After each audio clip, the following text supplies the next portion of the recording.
Olá, amigos! Você conhece a fábula do burro e do tigre? Vou contar. Certa vez, estava um burro e um tigre conversando, e o burro disse ao tigre: "Essa grama é azul." O tigre, incrédulo, disse para o burro: "Você não vê que essa grama é verde?" E o burro disse: "Não, você que é cego, essa grama é azul." E o tigre disse: "Não, rapaz, observe bem, essa grama, ela é verde." A discussão levou um bom tempo, até que eles resolveram levar o problema diante do trono do Rei Leão. E antes mesmo de chegarem até o trono do Rei Leão, o burro já vinha gritando: "Vossa Majestade, Vossa Majestade, não é verdade que essa grama é azul?" O Rei Leão olhou e disse: "Sim, essa grama é azul." O burro radiante pediu então que o tigre fosse punido por contradizê-lo. O leão então declarou: "O tigre será punido com 5 anos de silêncio." O burro saiu saltitante, comemorando e feliz da vida pela decisão do Rei Leão. O tigre, conformado, mas confuso, perguntou ao leão: "Majestade, por que você me puniu? O senhor sabe que a grama é verde?" O leão então explicou: "A punição, tigre, não tem nada a ver com a cor da grama.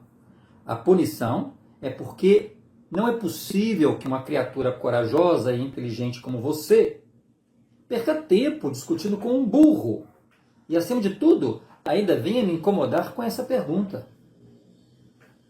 Moral da história: a maior perda de tempo é discutir com o fanático ou o teimoso que não se importa com a verdade ou a realidade, mas apenas com a vitória de suas próprias ilusões.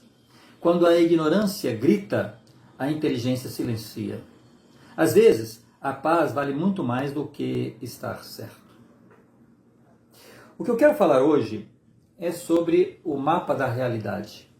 O que é esse mapa da realidade? A impressão de que eu tenho é que este mapa parece ter sido redesenhado e ninguém foi avisado, onde o óbvio se tornou o ofensivo e a dúvida se tornou a única regra. Mas para onde estamos caminhando? Quando os ponteiros de uma bússola, eles giram, giram, giram e não mostram para nós o norte, para onde nós devemos ir. Nunca tivemos tanto acesso à informação, liberdade e expressão. Nunca falamos tanto sobre identidade, sobre liberdade, sobre expressão. E, paradoxalmente, talvez nunca tenhamos estado tão confusos sobre quem somos. Em diferentes partes do mundo, surgem pessoas que afirmam não se reconhecer como seres humanos. Algumas dizem possuir a essência de animais. Outras afirmam ter nascido em corpo errado. Essas afirmações não devem ser vistas apenas como curiosidade cultural. Elas revelam algo muito mais profundo: a fragilidade existencial do ser humano, quando perde a referência de sua própria natureza. Observamos fenômenos que beiram ao incompreensível. Jovens que rejeitam a própria espécie para se identificarem com animais. O que dizer sobre o vazio de uma geração que não encontra sentido em ser apenas humano? Quando uma sociedade começa a acreditar que tudo pode ser definido, inclusive a própria natureza humana, então surge um problema inevitável. Vivemos uma era em que algumas pessoas afirmam não serem humanas. Algumas dizem ser lobos, outras dizem que são gatos, raposas ou criaturas míticas. Vão a um espetáculo, por exemplo, a um show, e já saem de lá transvestidos, pensando que são aqueles ídolos, e vivenciam aquela realidade como se fosse a realidade.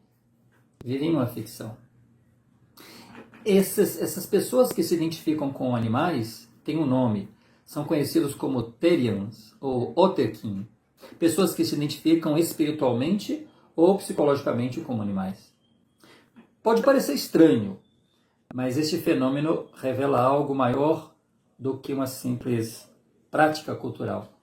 Ela revela uma crise profunda sobre a própria identidade do ser humano. Sem um ponto de referência, o ser humano começa a experimentar uma sensação crescente de desorientação interior. Essa desorientação, ela pode assumir muitas formas. Alguns passam a acreditar que sua identidade verdadeira é animal. Outros passam a rejeitar o próprio corpo, tentando modificá-lo para corresponder a uma identidade interior. Essas experiências revelam algo profundamente humano, o desejo de encontrar sentido e pertencimento.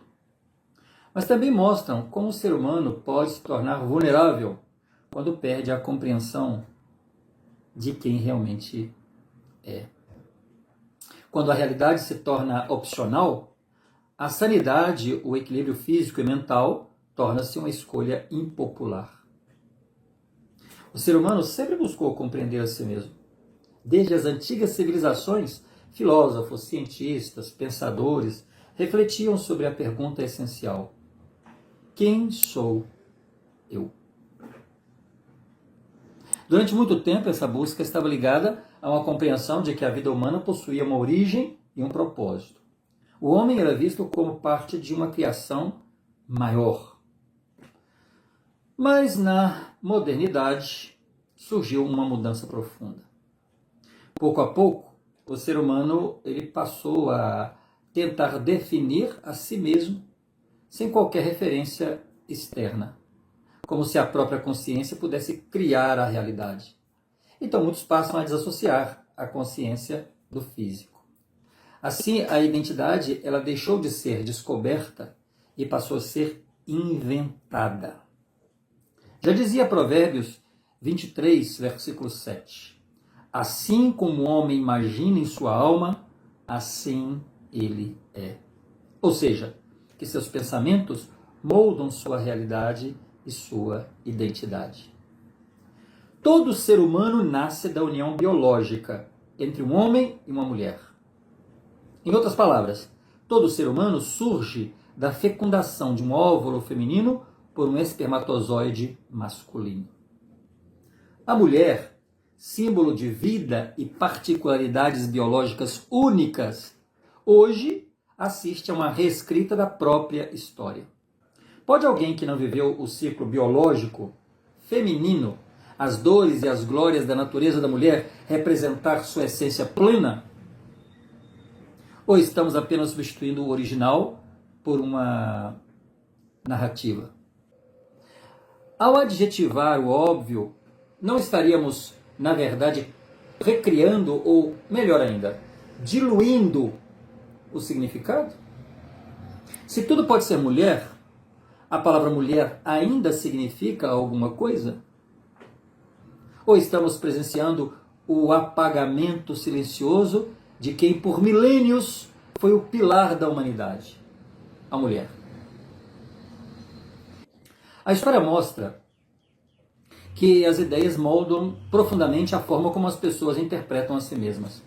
Ideologias, movimentos culturais e correntes de pensamento influenciam gerações inteiras. Quando essas ideias se tornam dominantes, elas passam a oferecer respostas rápidas para crises existenciais profundas. Mas nem sempre essas respostas conduzem à verdadeira compreensão da natureza humana.